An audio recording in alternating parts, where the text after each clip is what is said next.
혹시 이런 생각해 보신 적 있으신가요?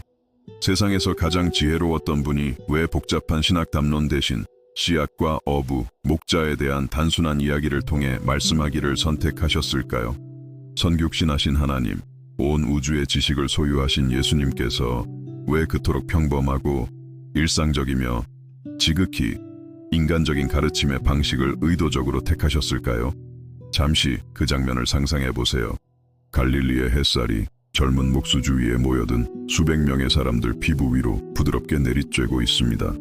어머니들은 아기를 품에 안고 있고 남자들은 일하던 연장을 내려놓고 귀를 기울이며 아이들은 주변에서 뛰놀면서도 그 작은 귀로 한마디 한마디를 놓치지 않습니다. 그곳에 있던 모두가 굶주려 있었습니다. 단지 빵에 굶주린 것이 아니라 훨씬 더 깊은 무언가에 목말라 있었죠. 그들은 진리, 희망, 그리고 자신의 가장 내밀한 상처를 어루만지고 지친 영혼의 치유를 가져다줄 한마디의 말씀을 간절히 원했습니다. 그때 예수님께서 입을 열어 이야기를 시작하십니다. 어려운 용어로 가득 찬 현학적인 설교가 아니었습니다. 학자들만 이해할 수 있는 신학적 설명도 아니었습니다. 씨를 뿌리러 나간 농부에 대한 단순한 이야기, 여러 종류의 흙에 떨어진 씨앗에 대한 이야기, 아주 작은 겨자씨가 세상에서 가장 큰 나무로 자라나는 이야기였습니다. 그 순간의 경이로움이 느껴지시나요? 그 말씀들이 어떻게 단지 귀가 아닌 그곳에 있던 모든 사람의 심장으로 곧장 파고들었을지 상상할 수 있으신가요? 그것은 마치 예수님께서 인간 영혼에 가장 굳게 잠긴 금고를 열 수 있는 비밀 언어, 황금 열쇠를 찾아내신 것만 같았습니다. 하지만 예수님은 왜 이 길을 택하셨을까요? 하늘과 땅의 모든 신비를 완벽한 신학적 언어로 설명하실 수 있었던 그분께서 왜 길 잃은 양, 집 나간 아들, 포도원 일꾼에 대해 이야기하기를 선택하셨을까요? 그 답은 여러분의 상상을 훨씬 뛰어넘는 곳에 있으며 그것은 하나님 아버지의 마음에 대한 놀라운 무언가를 드러냅니다. 예수님은 우리 자신보다 우리 마음을 더 잘 아셨습니다.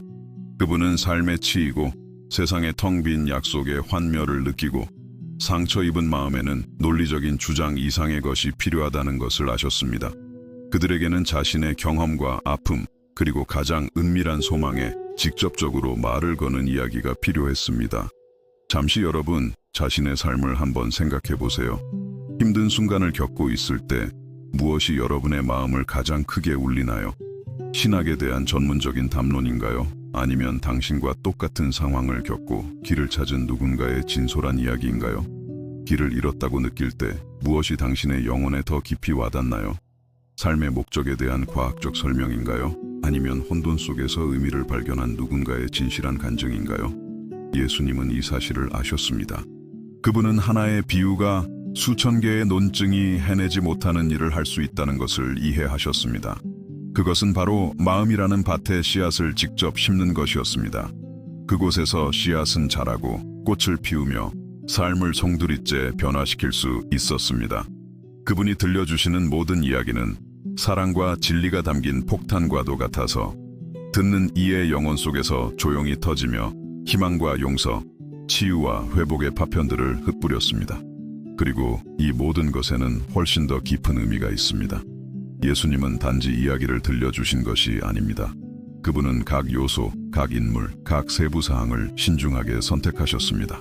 탕자가 돌아왔을 때, 아들을 향해 달려가는 아버지에 대해 말씀하실 때, 그분은 하늘에 계신 아버지의 마음을 드러내고 계셨습니다. 99마리 양을 두고 길 잃은 한 마리를 찾아 나서는 목자를 묘사하실 때, 그분은 각 사람을 향한 하나님의 지칠 줄 모르는 사랑을 보여주고 계셨습니다. 모든 비유는 신성한 사랑으로 포장된 선물이었습니다. 겉보기에는 단순하고 평범하며 심지어 당연해 보였습니다. 하지만 포장을 풀기 시작하고 그 의미의 층을 파고들기 시작하면 삶에 대한 관점 전체를 바꿀 수 있는 보물을 발견하게 되었습니다. 그것은 마치 평범한 종이 상자 안에서 희귀한 보석을 찾아내는 것과 같았습니다. 혹시 예수님께서 오늘날에도 여러분의 삶 속에서 비유를 통해 말씀하고 계신다는 생각을 해보신 적이 있나요? 여러분이 지금 겪고 있는 그 힘든 상황이 인내에 대해 가르치시는 하나님의 수업일 수 있습니다. 그 상실의 순간이 고통 속에서 힘을 찾는 법에 대한 교훈일 수 있습니다. 여러분의 길에 나타난 그 까다로운 사람이 용서와 무조건적인 사랑을 배울 기회일 수 있습니다. 예수님은 당신의 제자들이 일상의 경험 속에서 신성한 교훈을 보는 법을 배운다면 그들이 다시는 혼자가 아닐 것임을 아셨습니다. 그들은 나뭇가지를 흔드는 바람 속에서, 땅을 적시는 빛 속에서, 싹을 트이우는 씨앗 속에서, 배를 채우는 빵 속에서, 위로를 주는 포옹 속에서 하나님의 음성을 인식하는 법을 배우게 될 것이었습니다. 그리고 예수님께서 비유로 말씀하신 데에는 또 다른 깊은 이유가 있었습니다. 그분은 누군가에게 진리를 강요하는 것이 진정한 변화를 낳지 못한다는 것을 아셨습니다. 영적인 진리는 강요되는 것이 아니라 발견되어야 합니다. 저항하는 마음에 억지로 밀어넣는 것이 아니라 자발적으로 열린 마음에 의해 받아들여져야 합니다. 비유는 완벽한 신성한 필터 역할을 했습니다. 의에 줄이고 목마른 자들, 진정으로 하나님을 알고자 하는 이들은 모든 이야기 속에서 깊은 의미를 발견했습니다. 그들은 집에 돌아가서도 생각하고 묵상하며 마음에 심어진 씨앗이 자라도록 했습니다. 하지만 단순히 호기심으로 왔을 뿐 변화에 대한 진정한 관심이 없었던 사람들은 흥미로운 이야기를 듣고는 마음에 아무런 거리낌 없이 떠나갔습니다. 이것은 하나님의 성품에 대한 아름다운 무언가를 보여줍니다. 그분은 침범하지 않으십니다. 초대하십니다. 강요하지 않으십니다. 이끄십니다. 소리치지 않으십니다. 속삭이십니다.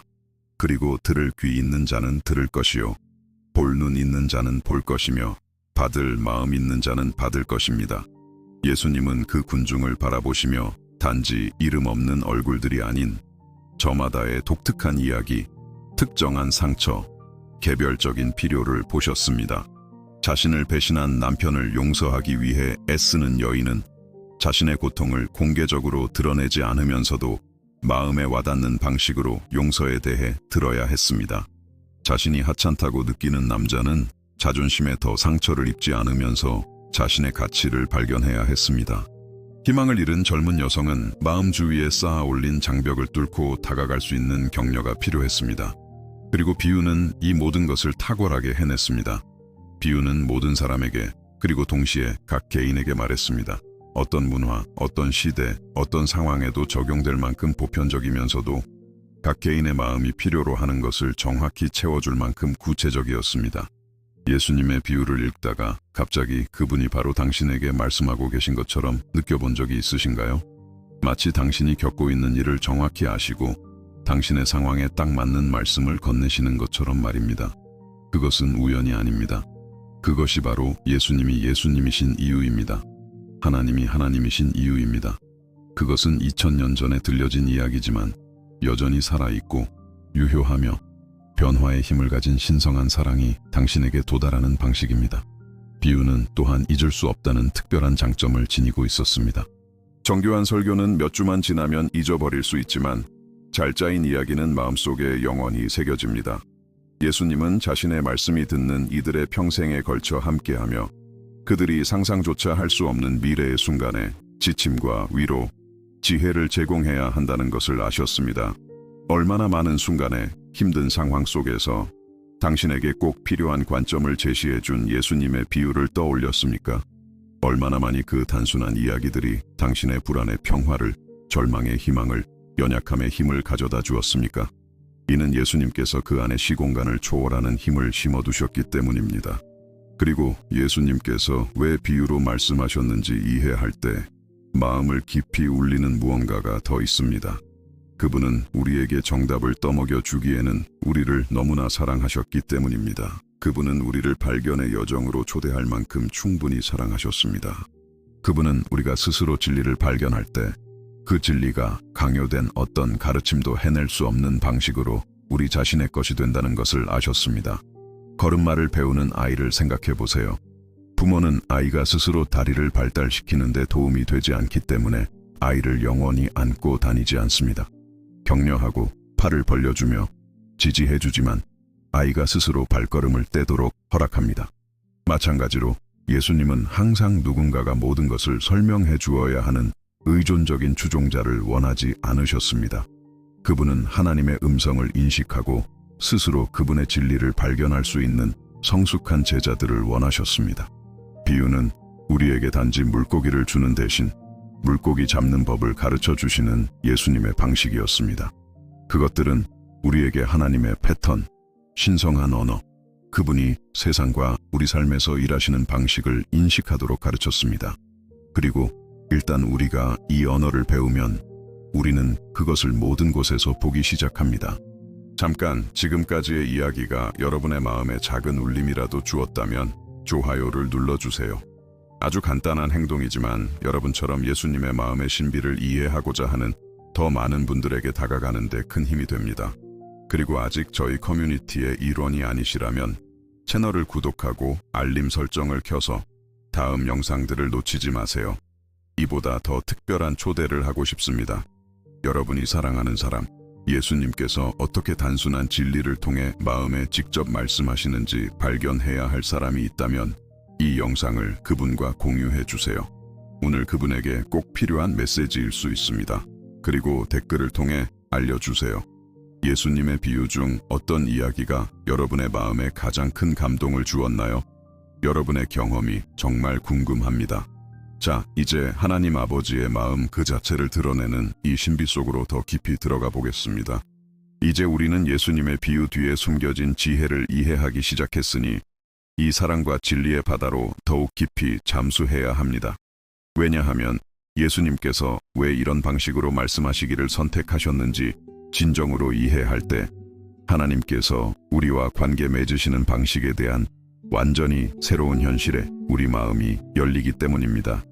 예수님은 당신께 다가오는 각 사람이 고통, 두려움, 기대, 필요라는 저마다의 짐을 지고 있다는 것을 아셨습니다.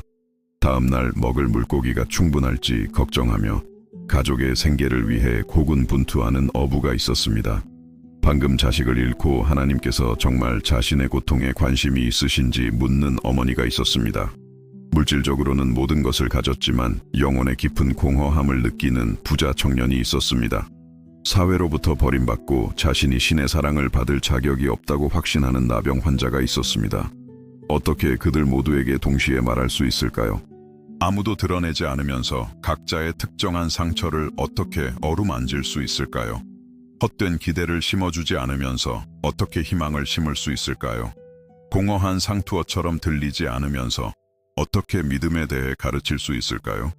예수님은 비유 속에서 완벽한 답을 찾으셨습니다. 그분이 겨자씨 이야기를 하셨을 때 그분은 단지 식물에 대해 이야기하신 것이 아니었습니다. 그분은 세상에 어떤 변화를 일으키기에는 자신이 너무 작고 하찮고 약하다고 느끼는 사람의 마음에 직접적으로 말씀하고 계셨습니다.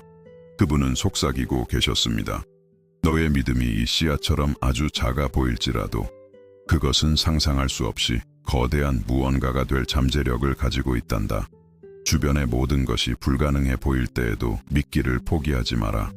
이 말씀의 온기가 느껴지시나요? 하나님께는 자신이 너무 작은 존재라고 생각했던 누군가의 마음에 밀려왔을 안도감을 상상할 수 있으신가요? 예수님은 믿음에 대해 추상적으로 설교하신 것이 아니었습니다. 시골 사람이라면 누구나 이해하고 결코 잊지 못할 이미지를 사용하여 구체적인 희망을 제시하고 계셨습니다. 그리고 씨 뿌리는 자가 밭에 나간 이야기를 하실 때 예수님은 농업 강의를 하신 것이 아니었습니다. 그분은 훨씬 더 깊은 무언가에 대해 말씀하고 계셨습니다. 바로 우리의 마음이 돌밭처럼 굳어 있을 때조차도 하나님은 우리를 포기하지 않으신다는 사실에 대해서 말입니다. 그분은 신의 사랑이 끈질기고 인내하며 너그럽다는 것을 드러내고 계셨습니다. 즉각적인 결과가 보이지 않을 때에도 그분은 우리 삶에 선함과 자비, 진리의 씨앗을 계속해서 심으신다는 것입니다. 하지만 이 비유에는 더욱 감동적인 부분이 있었습니다. 예수님은 문제가 씨앗에 있는 것이 아니라 밭에 있다고 가르치고 계셨습니다. 하나님이 우리를 변화시킬 능력이 없으신 것이 아닙니다. 그분의 사랑이 부족한 것도 아닙니다. 때때로 우리 마음이 삶의 실망으로 인해 너무나 상처받고 굳어져서 그분이 주고자 하시는 것을 받아들일 수 없는 것입니다. 그리고 이것은 정죄가 아닙니다. 이해입니다. 예수님은 이렇게 말씀하시는 것과 같습니다. 나는 너희가 왜 때때로 마음의 문을 닫는지 안다. 왜 믿기 어려워하는지 안다. 전에 상처받았다는 것도 안다. 하지만 나는 다르다. 나는 포기하지 않는 씨 뿌리는 자다. 나는 너희가 받을 준비가 될 때까지 계속해서 씨를 뿌릴 것이다. 예수님께서 길 잃은 양에 대해 말씀하실 때 그분은 단지 동물에 대한 이야기를 하신 것이 아니었습니다. 그분은 길을 잃고 버려지고 잊혔다고 느끼는 각 사람의 눈을 똑바로 바라보고 계셨습니다. 그분은 말씀하셨습니다. 너희는 자신이 군중 속의 또 다른 얼굴일 뿐이라고 생각하느냐? 보이지 않고 중요하지 않다고 느끼느냐? 내가 한 가지 말해주겠다. 하나님께 너희는 너무나 소중해서 그분은 너희를 찾아 다시 집으로 데려오기 위해서라면 모든 것을 뒤로 하고 떠나실 것이다. 거절당하며 자라온 사람의 삶에 이 말씀이 미쳤을 영향을 상상할 수 있으신가요? 자신에게는 가치가 없다고 항상 믿어온 사람에게 말입니다. 예수님은 목자와 양에 대한 단순한 이야기를 통해 영혼의 깊은 상처를 치유하고 계셨습니다. 한 사람의 자아상을 완전히 바꿀 수 있는 진리를 심고 계셨던 것입니다. 그리고 탕자의 비유는요. 그것은 모든 상처 중 가장 고통스러운 상처, 바로 죄책감을 건드렸습니다. 얼마나 많은 사람이 잘못된 선택, 되돌릴 수 없는 말, 놓쳐버린 기회, 자신의 실수로 파괴된 관계라는 무거운 짐을 지고 예수님께 나아왔을까요? 그로 인한 고통을 가볍게 여기지 않으면서 어떻게 용서와 회복을 제시할 수 있을까요? 결과가 중요하지 않은 것처럼 보이지 않으면서 어떻게 새로운 시작에 대해 말할 수 있을까요? 예수님은 기억 속에 영원히 새겨질 그림을 그리셨습니다. 모든 것을 탕진한 아들을 향해 달려가는 아버지, 걷지 않으십니다. 달려가십니다. 정교한 사과를 기다리지 않으십니다. 먼저 껴안고, 먼저 용서하며, 먼저 회복시키십니다. 그리고 잔치를 엽니다. 잃었던 것을 찾았고 죽었던 것이 다시 살아났기 때문입니다. 이 이야기가 마음속에서 일으킨 혁명을 느낄 수 있으신가요? 수년간 죄책감과 수치심의 사슬에 묶여있던 사람들의 영혼에 밀려든 자유를 상상할 수 있으신가요? 예수님은 단지 용서에 대해 가르치신 것이 아니었습니다. 감옥을 부수고 문을 열고 존엄성을 되찾아주며 새로운 시작을 선물하고 계셨습니다. 하지만 비유 속 형의 모습에서 자신을 발견한 사람들도 있었습니다. 항상 모든 것을 올바르게 하려고 노력하고 규칙을 따르며 의무를 다했지만 마음속 깊은 곳에서는 씁쓸함, 분노, 영적 냉담함을 느끼는 사람들이었습니다. 예수님은 그들을 무시하지 않으셨습니다. 바로 그 비유를 통해 그분은 교만이 얼마나 더 미묘하지만 똑같이 파괴적인 감옥이 될 수 있는지를 보여주며 그 상처 또한 어루만지셨습니다. 그리고 선한 사마리아인에 대해 말씀하실 때 예수님은 뿌리 깊은 편견에 도전하고 계셨습니다. 그분은 듣는 이들에게 스스로 묻도록 강요하셨습니다. 진정으로 나의 이웃은 누구인가? 나는 누구를 사랑해야 하는가? 나의 연민의 한계는 어디인가? 그분은 직접적인 대립을 통해서가 아니라 각 사람이 자신의 태도와 선택을 성찰하게 만드는 이야기를 통해 이 일을 하셨습니다. 예수님은 진정한 변화가 안에서부터 밖으로 나온다는 것을 아셨습니다. 마음이 먼저 움직이지 않으면 새로운 행동을 강요하는 것은 소용이 없다는 것을요. 그래서 그분은 군중이 흩어진 후에도 오랫동안 듣는 이들의 마음속에 계속해서 메아리칠 질문들을 심으셨습니다. 그분은 최고의 변화가 우리 스스로 어디를 바꿔야 할지 발견할 때 일어난다는 것을 아셨습니다. 그리고 예수님께서 비유에 자연의 요소를 사용하신 방식에는 놀라운 점이 있습니다. 그분은 이 이미지들을 우연히 선택하신 것이 아닙니다. 그분은 제자들에게 모든 곳에서 하나님을 보고 삶의 가장 평범한 경험 속에서 신성한 교훈을 인식하도록 가르치고 계셨습니다. 싹트는 모든 씨앗, 열매 맺는 모든 나무, 추수되는 모든 밭이 영적 성장을 위한 새로운 기회가 될 수 있었습니다. 이는 예수님께서 단지 기억 속에 저장될 가르침을 주신 것이 아니라는 의미입니다. 그분은 제자들이 세상을 보는 방식 자체를 바꾸고 계셨습니다. 그분의 비유를 들은 후 그들은 더 이상 씨 뿌려진 밭을 보면서 믿음과 인내에 대한 교훈을 떠올리지 않을 수 없었습니다. 더 이상 양떼와 함께 있는 목자를 보면서 하나님의 세심한 사랑을 생각하지 않을 수 없었습니다. 더 이상 아버지가 아들을 껴안는 모습을 보면서 신성한 자비를 기억하지 않을 수 없었습니다. 예수님은 새로운 영적 언어를 창조하고 계셨습니다. 제자들에게 창조물 속에서, 환경 속에서, 관계 속에서, 일상의 상황 속에서 하나님의 신호를 읽는 법을 가르치고 계셨던 것입니다. 그분은 우리가 이 언어를 배우면 다시는 혼자가 아니라는 것을 아셨습니다. 하나님은 삶의 경험을 통해 끊임없이 우리에게 말씀하시며 지침과 위로, 지혜를 주고 계십니다. 비유의 친숙한 상황을 사용하기로 한 선택에도 깊은 지혜가 있었습니다. 예수님은 멀고 이국적이며 상상하기 어려운 것들에 대해 말씀하지 않으셨습니다. 그분은 듣는 이들의 일상생활의 일부였던 요소들을 사용하셨습니다. 씨 뿌리고 거두기, 집 짓기, 낚시하기, 요리하기, 동물 돌보기, 가족 관계, 일, 돈, 잔치, 애도. 이로 인해 그분의 진리는 교육 수준, 사회적 지위, 문화적 배경에 관계없이 누구나 접근할 수 있게 되었습니다. 어린아이도 어른을 변화시키는 똑같은 비유를 이해하고 감동받을 수 있었습니다. 평범한 시골 사람도 학자들에게 충격을 준 똑같은 계시를 받을 수 있었습니다. 예수님은 마음의 보편적인 언어를 찾으신 것입니다. 하지만 아마도 가장 감동적인 것은 예수님께서 우리가 스스로 진리를 발견해야 할 필요성을 아셨기 때문에 비유로 말씀하셨다는 것을 깨닫는 것입니다. 그분은 누군가가 우리에게 정답을 주면 우리가 피상적으로 받아들이거나 쉽게 거부하는 경향이 있다는 것을 아셨습니다. 하지만 우리 자신의 성찰을 통해 무언가를 발견하도록 이끌릴 때 그 진리는 훨씬 더 깊은 방식으로 우리 자신의 일부가 됩니다.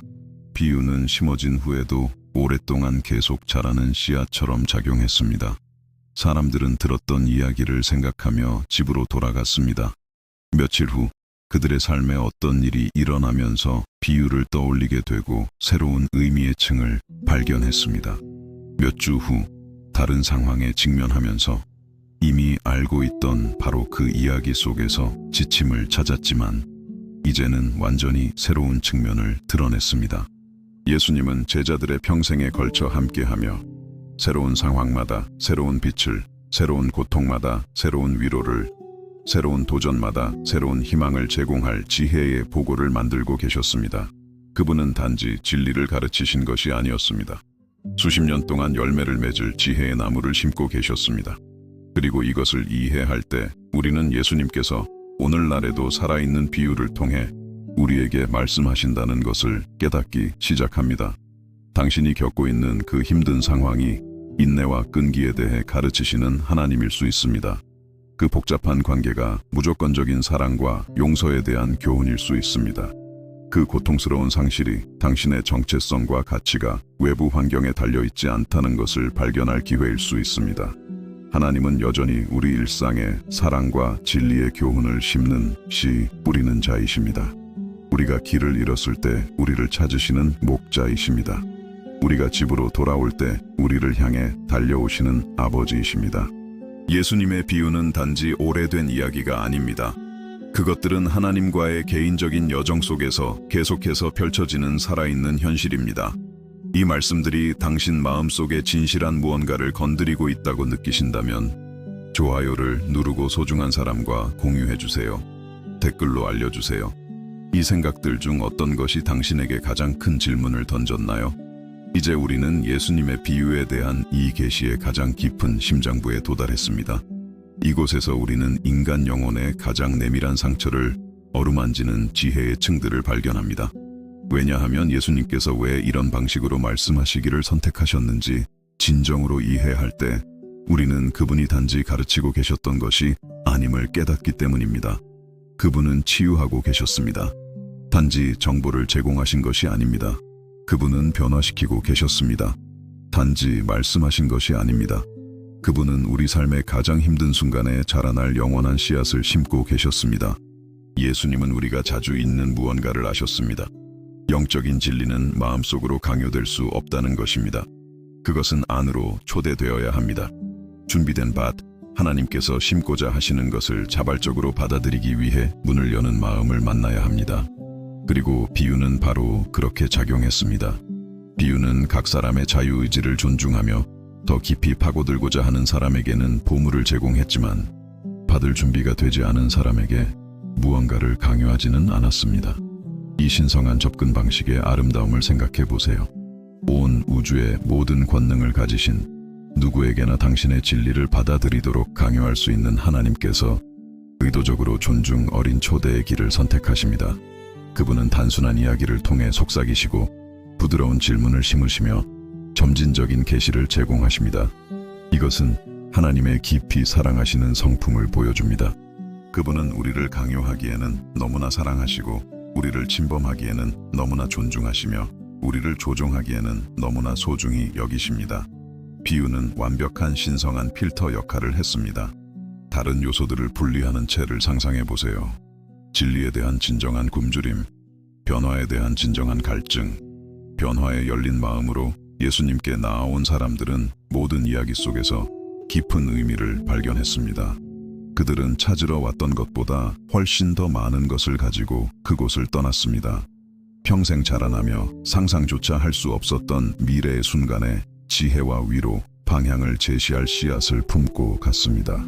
하지만 단지 피상적인 호기심으로 개인적인 변화에 대한 진정한 관심 없이 자신의 태도와 신념에 의문을 제기할 의향 없이 다가온 사람들은 흥미로운 이야기를 듣고는 즐거워하며 떠나갔지만 변화되지는 않았습니다. 그리고 이것은 방법의 실패가 아니었습니다. 그것은 신성한 보호였습니다. 예수님은 깊은 영적 진리가 의도적으로 거부될 때 마음을 더욱 굳게 할 수 있다는 것을 아셨습니다. 그래서 그분은 진정으로 원하는 사람에게만 온전히 드러나는 방식으로 그것들을 제공하셨습니다. 이것이 세상이 움직이는 방식과 얼마나 다른지 생각해 본 적 있으신가요? 사회에서 우리는 종종 강력한 논쟁, 사회적 압력, 감정적 조작, 권위의 강요를 통해 설득하려고 합니다. 하지만 예수님은 정반대의 길을 선택하셨습니다. 그분은 각 사람이 받아들이거나 거부하고 깊이 파고들거나 표면에 머무르고 변화를 허용하거나 변하지 않은 채로 남을 자유를 주는 이야기를 통해 진리를 제공하셨습니다. 그리고 예수님께서 비유의 자연의 요소와 일상적인 상황을 사용하기로 한 선택에는 더욱 놀라운 것이 있었습니다. 그분은 하나님께서 단지 비범한 초자연적 사건을 통해서만 말씀하시는 것이 아니라는 것을 드러내고 계셨습니다. 하나님은 창조물, 환경, 삶의 평범한 경험을 통해 끊임없이 우리와 소통하고 계십니다. 매일의 일출, 내리는 모든 비, 싹트는 모든 씨앗, 꽃피는 모든 나무는 볼 눈이 있는 사람을 위한 신성한 메시지를 담고 있습니다. 예수님은 제자들에게 새로운 형태의 영적 인식을 개발하도록 가르치고 계셨습니다. 씨앗에 대한 그분의 비유를 들은 후 그들은 더 이상 무언가를 심으면서 믿음, 인내, 점진적 성장에 대한 교훈을 떠올리지 않을 수 없었습니다. 목자와 양에 대해 들은 후 더 이상 그 동물들을 보면서 하나님의 보호하시는 돌봄을 생각하지 않을 수 없었습니다. 선한 사마리아인의 이야기를 알게 된 후 그들이 만나는 모든 궁핍한 사람은 실천적인 사랑을 보여줄 기회가 되었습니다. 이는 예수님께서 단지 암기하고 반복할 가르침을 제공하신 것이 아니라는 의미입니다. 그분은 제자들이 현실을 바라보는 렌즈 자체를 바꾸고 계셨습니다. 일상 현실에 보이지 않는 차원을 드러내는 영적 안경을 주시는 것과 같았습니다. 그리고 이것은 인간 마음의 가장 깊은 고뇌에 직접적으로 닿았습니다. 미래를 통제할 수 없을 때 영혼을 갉아먹는 불안은 창조주의 돌봄을 신뢰하기에 내일을 걱정하지 않는 들의 백합화 비유에서 치유를 찾았습니다. 우리의 가치를 의심하게 만드는 무가치함의 느낌은 단지 2개의 작은 동전을 바쳤지만 그 선물이 온전한 사랑으로 주어졌기에 가장 큰 것으로 여겨진 과부의 이야기로 치유되었습니다. 우리의 꿈을 마비시키는 실패에 대한 두려움은 비록 작거나 불충분해 보일지라도 우리가 받은 재능을 사용하는 것의 중요성을 가르친 달란트 비유에서 희망을 찾았습니다. 마음주 위에 벽을 쌓게 만드는 거절의 고통은 왕이 모든 사람, 특히 자신이 자격 없거나 배제되었다고 느끼는 사람들을 초대하는 혼인잔치 이야기로 부드러워졌습니다. 예수님은 인간 영혼의 모든 특정한 상처를 아셨고 초자연적인 치유력을 지닌 단순한 이야기를 통해 그 모든 것을 어루만지는 방법을 찾으셨습니다. 그분은 진리가 잘 짜인 이야기를 통해 마음에 스며들 때 그것이 단지 정신의 정보를 주는 것이 아님을 아셨습니다. 그것은 관점을 바꾸고 상처 입은 감정을 치유하며 정신적 감옥에서 해방시키고 이전에는 불가능해 보였던 가능성을 엽니다. 그리고 예수님께서 청중 속의 다양한 종류의 마음을 다루신 방식에는 놀라운 지혜가 있었습니다. 그분은 어떤 사람들은 억누르는 죄책감을 지고 오고, 다른 사람들은 영적 교만과 싸우고 있으며, 어떤 사람들은 하나님께 버림받았다고 느끼고, 다른 사람들은 자신이 정말로 사랑받는지 의심한다는 것을 아셨습니다. 어떻게 이 모든 다른 필요에 대해 아무도 공개적으로 드러내지 않으면서 동시에 말할 수 있었을까요? 비유는 이 기적을 해낼 수 있었습니다. 바리새인과 세리의 이야기는 겸손을 발견해야 할 교만한 종교인과 신성한 용서에서 희망을 찾아야 할 상한 죄인에게 동시에 말했습니다. 포도원 일꾼들의 비유는 수십 년 동안 하나님을 충실히 섬겨온 사람과 이제 막 영적 여정을 시작한 사람 모두를 위로하며, 신성한 은혜가 인간의 공로가 아닌 하나님의 너그러운 마음에 기반을 둔다는 것을 보여주었습니다. 그리고 이것은 오늘날 하나님께서 우리 삶에서 어떻게 일하시는지에 대한 훨씬 더 깊은 이해로 우리를 이끕니다. 우리는 종종 극적인 계시, 비범한 환상, 명백한 초자연적 신호를 기대하기 때문에 그분의 메시지를 놓칩니다. 하지만 예수님은 하나님께서 일상을 통해 영적인 눈으로 볼 때 영원한 의미를 갖게 되는 평범한 경험을 통해 말씀하시기를 선호하신다는 것을 보여주고 계셨습니다. 낯선 사람과의 예기치 않은 대화가 바로 당신에게 필요했던 관점을 제공하는 하나님일 수 있습니다. 우연히 당신 손에 들어온 그 책이 당신이 찾고 있던 지침을 담고 있을 수 있습니다. 당신이 겪고 있는 그 힘든 상황이 하나님께서 신뢰, 인내 또는 연민에 대한 귀중한 교훈을 가르치고자 하시는 교실일 수 있습니다. 예수님은 우리가 끊임없는 신성한 비유 속에 잠겨 살고 있음을 드러내고 계셨습니다. 우리의 삶은 하나님께서 항상 교훈을 심으시고 계시를 제공하시며 성장의 기회를 주시는 계속되는 이야기입니다. 문제는 하나님이 침묵하신다는 것이 아닙니다. 문제는 우리가 너무 바쁘고 너무 산만하며 너무 걱정이 많아서 일상적인 경험을 통해 울려 퍼지는 그분의 부드러운 음성을 알아차리지 못한다는 것입니다. 그리고 예수님께서 고통과 어려움의 상황을 비유에 사용하신 것이 고통을 가볍게 여기기 위해서가 아니라 하나님께서 어떻게 가장 힘든 환경조차도 성장과 치유의 도구로 변화시킬 수 있는지를 드러내기 위함이었다는 것을 발견하는 것에는 깊은 위로가 있습니다. 싹을 틔우기 위해 어두운 땅에 묻혀야 하는 씨앗은 우리 삶에 새로운 것들이 태어나기 위해 때로는 어려운 시기를 거쳐야 한다는 것을 가르쳤습니다. 열매를 맺기 위해 죽어야 하는 밀알의 비유는 상실의 고통을 건드렸지만 우리 삶의 소중한 무언가가 끝날 때조차도 그것이 훨씬 더 아름답고 의미 있는 무언가를 낳을 수 있음을 드러냈습니다. 예수님은 삶이 쉬울 것이라고 약속하신 것이 아니었습니다. 그분은 어려움 속에서도 하나님께서 함께 하시며 일하시고 고통을 성장으로, 상실을 발견으로, 끝을 새로운 시작으로 변화시키실 것이라고 약속하셨습니다. 그리고 이것은 의미에 대한 우리의 가장 깊은 필요와 직접적으로 연결됩니다. 우리 모두는 우리 삶의 목적이 있는지, 우리의 고난이 의미가 있는지, 우리가 일부인 더 큰 계획이 있는지 의심하는 순간에 직면합니다. 예수님의 비유는 복잡한 신학적 설명을 통해서가 아니라 겉보기에 하찮은 것들조차도 하나님의 눈에는 영원한 가치를 가질 수 있음을 드러내는 이야기를 통해 이러한 실존적 질문에 답했습니다. 그물을 던지는 어부는 단지 생계를 꾸리려던 것이 아니었습니다. 그는 하나님께서 자신의 손에 도구가 되기를 기꺼이 하는 평범한 사람들을 통해 어떻게 마음을 얻으시는지에 대한 신성한 은유에 참여하고 있었습니다. 잃어버린 동전을 찾기 위해 집을 쓰는 여인은 단지 집안 청소를 하고 있던 것이 아니었습니다. 그녀는 세상에서 길을 잃은 모든 소중한 영혼을 찾는 하나님의 지칠 줄 모르는 헌신을 보여주고 있었습니다. 예수님은 하찮은 삶도 중요하지 않은 행동도 가치 없는 사람도 하나님의 눈에는 없다는 것을 드러내고 계셨습니다. 그분이 들려주신 모든 이야기는 이 혁명적인 메시지를 담고 있었습니다. 당신은 중요합니다. 당신의 삶에는 의미가 있습니다. 당신의 선택은 차이를 만듭니다. 당신의 마음은 하나님께 소중합니다. 그리고 아마도 가장 감동적인 것은 예수님께서 비유를 단지 듣는 이들의 정신이 아니라 마음에 심으셨기 때문에 오늘날에도 여전히 살아있고 활발하다는 것을 깨닫는 것입니다. 비유는 그 자체로 여러 세기에 걸쳐 계속해서 열매를 맺을 생성력을 지니고 있었습니다. 누군가가 이 이야기들 중 하나를 들려줄 때마다, 누군가가 그 의미를 묵상할 때마다, 누군가가 그것들을 통해 위로와 방향을 찾을 때마다 비유는 계속해서 원래의 목적을 이루고 있습니다. 이는 당신이 탕자와 자신을 동일시하고 아버지의 용서에서 희망을 찾을 때, 당신이 바로 예수님께서 처음 이 이야기를 하셨을 때 계획하셨던 것을 경험하고 있다는 의미입니다. 당신이 예수님의 옷자락을 만진 여인의 모습에서 자신을 보고 당신의 믿음이 그분을 움직여 당신 삶에 역사하게 할 수 있다고 느낄 때, 당신은 2000년 전 그 여인이 받았던 것과 똑같은 치유를 받고 있는 것입니다.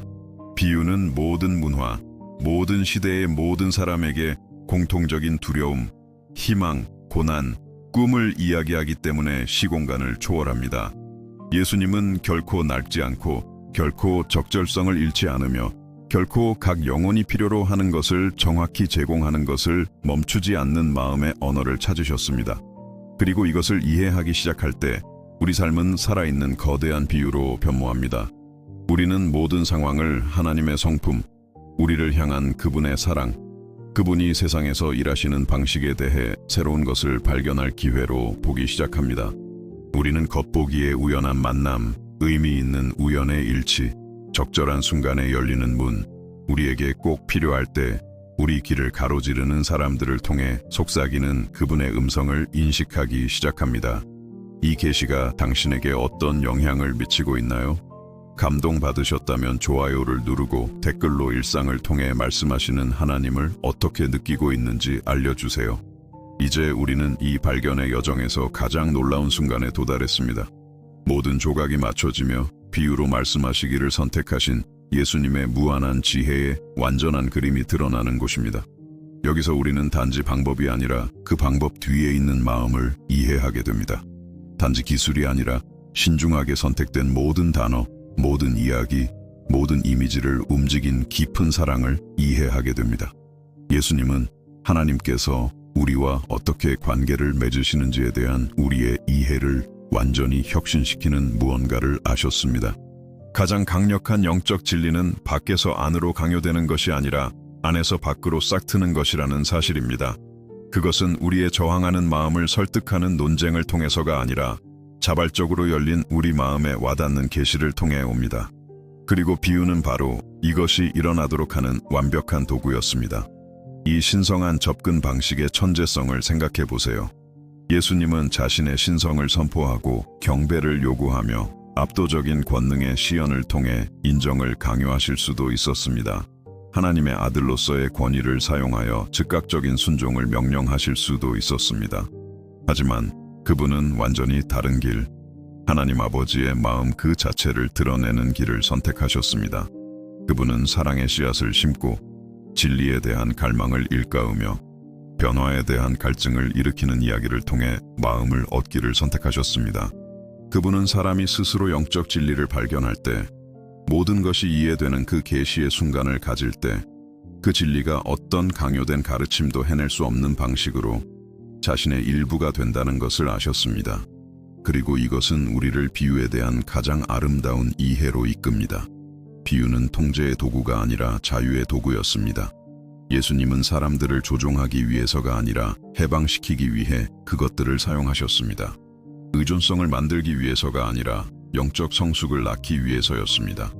맹목적인 추종자를 만들기 위해서가 아니라 하나님의 음성을 인식하고 스스로 현명한 결정을 내릴 수 있는 생각하는 제자들을 양성하기 위해서였습니다. 각 비유는 건강한 영적 독립의 씨앗처럼 작용했습니다. 그것은 제자들이 예수님께서 구체적으로 다루지 않으신 미래의 상황을 헤쳐나갈 수 있게 해줄 영원한 원칙을 가르쳤습니다. 마치 그분이 정답 대신 도구를 주시고 단지 물고기를 주는 대신 물고기 잡는 법을 가르치시는 것과 같았습니다. 예수님께서 씨 뿌리는 자에 대해 말씀하셨을 때 그분은 단지 전도에 대해 가르치신 것이 아니었습니다. 그분은 영원한 원칙을 드러내고 계셨습니다. 하나님은 우리 삶에 끊임없이 선함, 사랑, 진리, 기회를 심고 계시지만 결과는 우리 마음의 상태에 달려 있다는 것입니다. 이는 제자들이 이 진리를 관계, 일, 자녀 양육, 의사결정 등 삶의 모든 영역에 적용할 수 있다는 의미였습니다. 모래 위가 아닌 반석 위에 짓는 것에 대해 말씀하셨을 때 그분은 단지 건축에 대한 조언을 주신 것이 아니었습니다. 그분은 우리 삶을 견고한 원칙, 영원한 가치, 환경에 따라 변하지 않는 진리에 기초하는 것의 중요성에 대해 가르치고 계셨습니다. 그분의 추종자들은 이 지혜를 사용하여 직업, 관계, 삶의 철학, 중요한 결정을 평가할 수 있었습니다. 그리고 여기서 우리는 기도와 하나님과의 관계에 대한 우리의 이해를 완전히 바꾸는 무언가를 발견합니다. 예수님은 제자들이 모든 작은 결정에 대해 항상 외부의 계시에 의존하기를 원하지 않으셨습니다. 그분은 그들이 내적 분별력을 개발하고 하나님의 패턴을 인식하는 법을 배우며 하늘로부터 구체적인 말씀이 없을 때에도 신성한 마음에 부합하는 결정을 내릴 수 있을 정도로 지혜롭게 성장하기를 원하셨습니다. 비유는 의존성이 아닌 성숙을 낳는 영적 성장의 도구였습니다. 그것들은 하나님처럼 생각하고 하나님처럼 사랑하며 하나님처럼 용서하고 하나님처럼 희망을 품도록 가르쳤습니다. 마치 예수님께서 제자들에게 영적인 DNA 자체를 심어 그들이 일상생활에서 신성한 성품을 자연스럽게 재현할 수 있도록 하시는 것과 같았습니다. 그리고 이것은 오늘날 하나님께서 여전히 우리에게 어떻게 말씀하시는지에 대한 놀라운 발견으로 우리를 이끕니다. 그분은 방법을 바꾸지 않으셨습니다. 그분은 여전히 우리 일상의 여정에서 살아있는 비유를 사용하십니다. 하나님께서 당신의 길에 두신 그 어려운 사람은 인내와 무조건적인 사랑에 대한 교훈일 수 있습니다. 그 도전적인 재정 상황은 신뢰와 신성한 공급에 대한 비유일 수 있습니다. 예기치 않게 닫힌 그 문은 하나님께서 때로는 좋아 보이지만 우리에게 최선이 아닌 길로부터 우리를 어떻게 보호하시는지에 대한 이야기일 수 있습니다. 차이점은 이제 예수님의 비유를 안 후에 우리는 이러한 신성한 교훈을 인식하도록 훈련된 눈을 가졌다는 것입니다. 우리는 환경을 통해 하나님께서 우리에게 무언가를 가르치실 때를 알아차리도록 교육된 마음을 가졌습니다. 우리는 일시적인 경험에서 영원한 지혜를 추출하도록 준비된 정신을 가졌습니다. 그리고 여기 모든 것을 바꾸는 계시가 있습니다. 예수님은 우리가 우리 자신의 삶을 계속되는 비유로 보도록 배우기를 원하셨기 때문에 비유로 말씀하셨습니다. 그분은 매일 모든 만남, 모든 도전, 모든 승리가 하나님의 성품, 우리를 향한 그분의 사랑, 그분이 세상에서 일하시는 방식에 대해 새로운 것을 발견할 기회임을 이해하기를 원하셨습니다.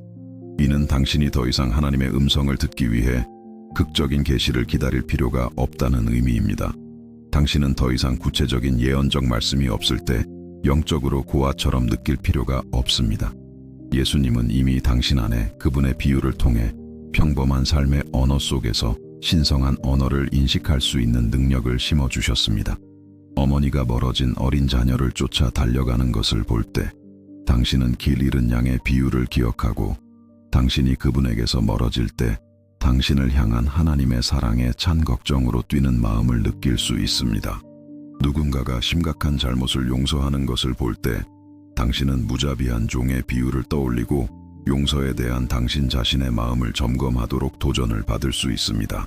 정원에 무언가를 심고 느리지만 꾸준한 성장을 지켜볼 때 당신은 씨앗에 대한 비유와 연결되어 아직 보이지는 않지만 적절한 때에 싹틀 것들을 하나님께서 당신 삶에서 키우고 계심을 이해할 수 있습니다.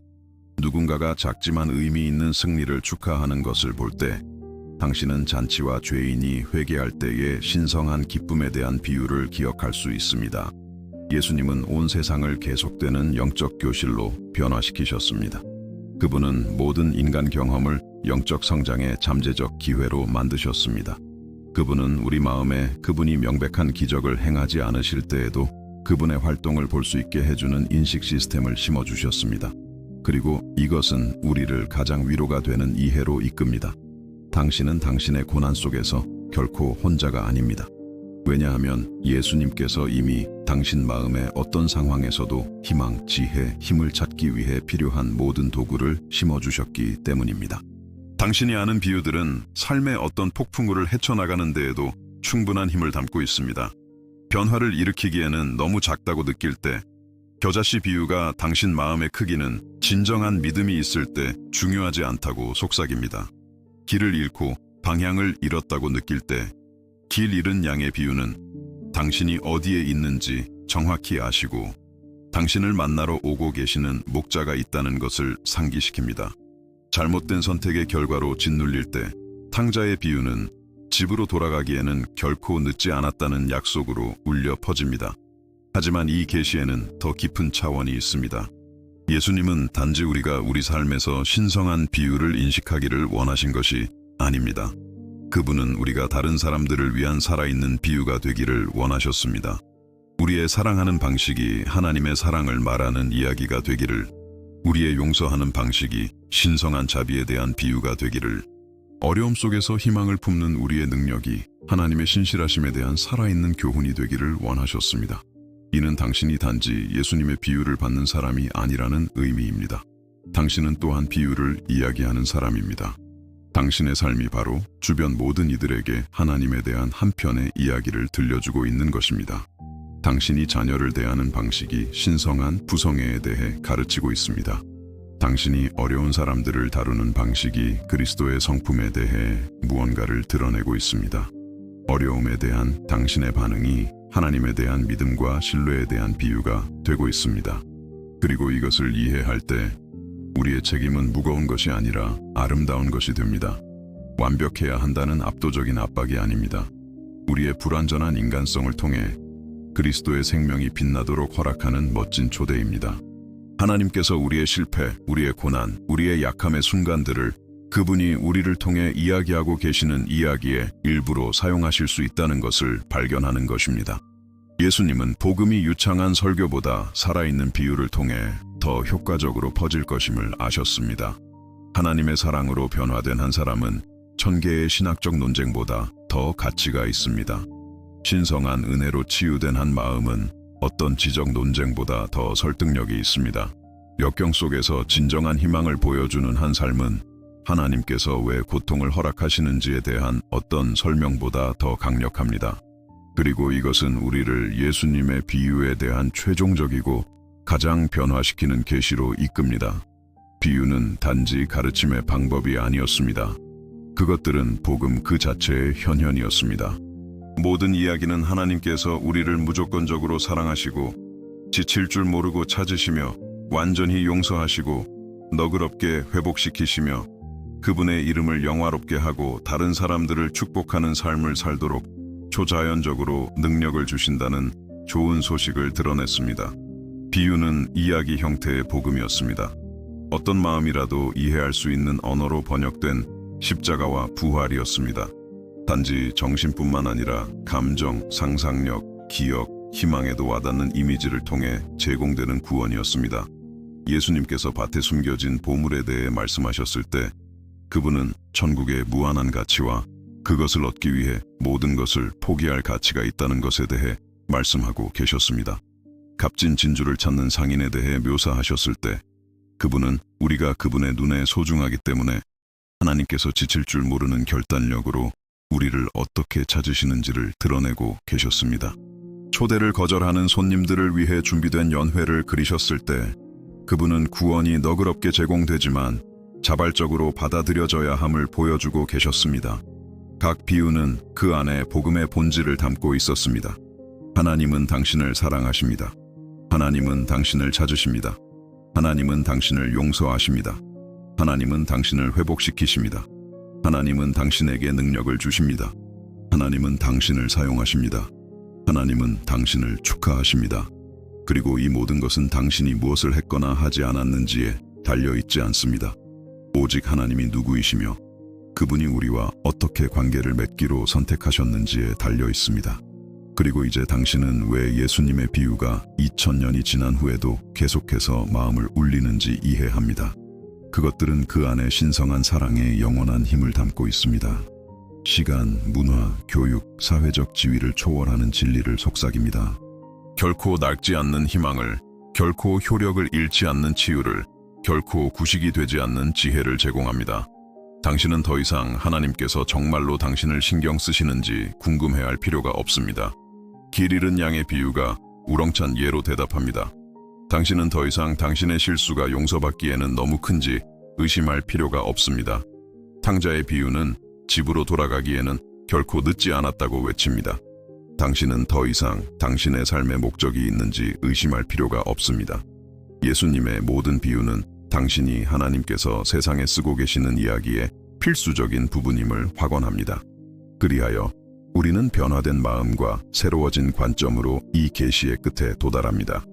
예수님은 우리를 강요하기에는 너무나 사랑하시고 우리를 조종하기에는 너무나 존중하시며 우리를 물건처럼 대하기에는 너무나 소중히 여기셨기 때문에 비유로 말씀하셨습니다.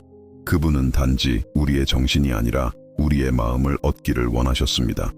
단지 우리의 지식을 알리는 것이 아니라 우리의 삶을 변화시키기를 원하셨습니다. 우리의 시간적인 마음에 영원을 심기를 원하셨습니다. 비유는 신성한 사랑의 도구였고 지금도 그러하며 천상의 은혜의 도구이며 영원한 희망의 씨앗입니다. 그것들은 우리를 모든 경험에서 하나님을 보고 모든 환경에서 의미를 찾으며 모든 도전에서 목적을 발견하도록 초대합니다. 그것들은 우리를 완벽한 아버지의 사랑받는 자녀로서 충실한 목자에게 돌봄받는 양으로서 영원한 잔치에 초대된 영광스러운 손님으로서 살도록 능력을 줍니다. 이 계시로 당신의 마음이 변화되고 있다면 좋아요를 통해 이 순간을 공유하고 이 발견의 여정에서 어떤 진리가 당신에게 가장 큰 영향을 미쳤는지 댓글로 알려주세요. 이 놀라운 발견의 여정이 끝에 이르렀고 예수님의 마음과 비유로 말씀하시기를 선택하신 그분의 지혜로운 선택에 대한 계시의 순간들을 여러분과 함께 걸을 수 있었음에 제 마음은 감사로 가득합니다. 저처럼 여러분도 영혼 깊은 곳이 감동되고 영원한 진리가 비옥한 땅에 심어졌으며 앞으로 다가올 날들의 싹틀 희망과 변화의 씨앗이 여러분 마음에 놓였다고 느끼시기를 바랍니다. 이 대화를 시작할 때 우리는 아마도 여러분이 이전에 고려해 본 적 없는 질문을 던졌습니다. 선육신하신 하나님, 온 우주의 모든 지혜를 소유하신 예수님께서 왜 복잡한 신학 담론 대신 단순한 이야기를 통해 말씀하기를 선택하셨을까요? 이제 이 신성한 사랑과 지혜의 바다에 함께 뛰어든 후 그 답은 수정처럼 맑고 변화시키는 방식으로 우리 마음속에 울려 퍼집니다. 예수님께서 비유로 말씀하신 이유는 그분의 입술에서 나온 모든 이야기가 하나님 아버지의 마음 그 자체를 담고 있었기 때문입니다. 선택된 모든 이미지, 창조된 모든 인물, 묘사된 모든 상황은 우리 하늘 아버지가 우리와 어떻게 관계를 맺으시는지에 대한 깊은 무언가를 드러냈습니다. 그분은 단지 우리 정신의 영적 진리를 알리고자 하신 것이 아니었습니다. 그분은 우리 마음을 변화시키고 가장 내밀한 상처를 치유하며 가장 메마른 사막에 희망을 심고 가장 큰 혼란의 순간에 방향을 제시하기를 원하셨습니다. 비유는 우리의 선택의 자유를 존중했기 때문에 신성한 사랑의 도구였습니다. 예수님은 이해를 강요하고 진리를 강요하며 압도적인 권능의 시연을 통해 수용을 요구하실 수도 있었습니다. 하지만 그분은 존중 어린 초대, 점진적인 계시, 자발적인 발견의 길을 선택하셨습니다. 이것은 하나님께서 우리를 조종하기에는 너무나 사랑하시고 우리를 강요하기에는 너무나 소중히 여기시며 허락 없이 우리 마음에 침입하기에는 너무나 존중하신다는 것을 보여줍니다. 각 비유는 인간 마음의 밭에 심어진 씨앗처럼 작용했으며 적절한 때에 자라고 적절한 계절에 열매를 맺으며 가장 필요한 순간에 그늘을 제공하도록 프로그래밍 되었습니다. 예수님은 우리가 스스로 발견한 진리가 어떤 강요된 가르침도 해낼 수 없는 방식으로 우리 자신의 것이 된다는 것을 아셨습니다. 그분은 군중이 흩어진 후에도 오랫동안 우리 마음속에 계속해서 메아리칠 부드러운 질문들을 심으셨습니다. 그리고 우리는 놀라운 것을 발견했습니다. 비유는 단지 과거의 가르침 방법이 아니었습니다. 그것들은 영원한 힘, 시간과 문화를 초월하는 지혜, 보편적인 인간 조건에 말하는 진리를 담고 있었기 때문에 오늘날에도 여전히 살아있고 활발합니다. 당신이 탕자와 자신을 동일시하고 아버지의 용서에서 희망을 찾을 때 길 잃은 양의 모습에서 자신을 보고 목자가 당신을 쫓아 달려오는 것을 느낄 때 겨자씨에서 자신의 자금을 인식하지만 진정한 믿음에서 무한한 잠재력을 발견할 때 당신은 바로 예수님께서 처음 이 이야기를 하셨을 때 계획하셨던 것을 경험하고 있는 것입니다. 하지만 이 계시에는 더욱 아름다운 것이 있습니다. 예수님은 단지 우리가 일상생활에서 신성한 비유를 인식하기를 원하신 것이 아닙니다. 그분은 우리가 다른 사람들을 위한 살아있는 비유가 되기를 원하셨습니다. 우리의 사랑하는 방식이 하나님의 사랑을 말하는 이야기가 되기를, 우리의 용서하는 능력이 신성한 자비에 대한 교훈이 되기를, 어려움 속에서의 우리의 희망이 우리 창조주의 신실하심에 대한 증거가 되기를 원하셨습니다. 여러분의 삶이 바로 주변 모든 이들에게 하나님에 대한 한 편의 비유를 들려주고 있는 것입니다.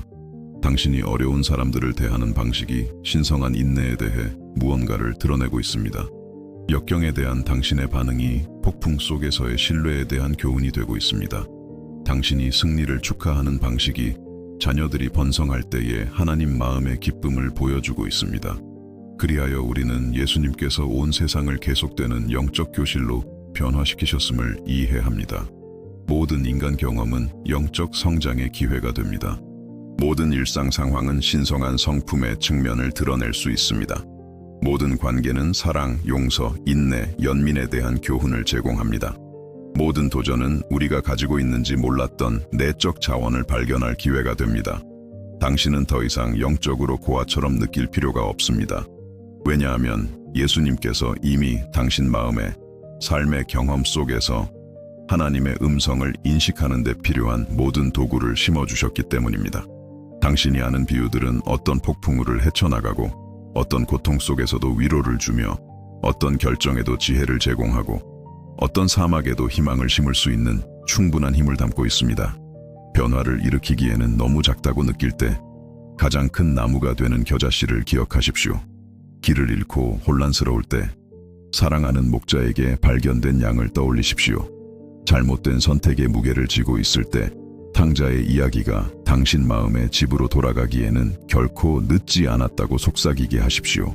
당신의 가치를 의심할 때 잃어버린 동전의 비유가 당신이 하나님께 너무나 소중해서 그분이 당신을 찾기 위해 하늘과 땅을 뒤집으실 것임을 상기시켜 주게 하십시오. 예수님의 비유는 단지 먼지 쌓인 두루마리에 새겨진 오래된 이야기가 아니었습니다.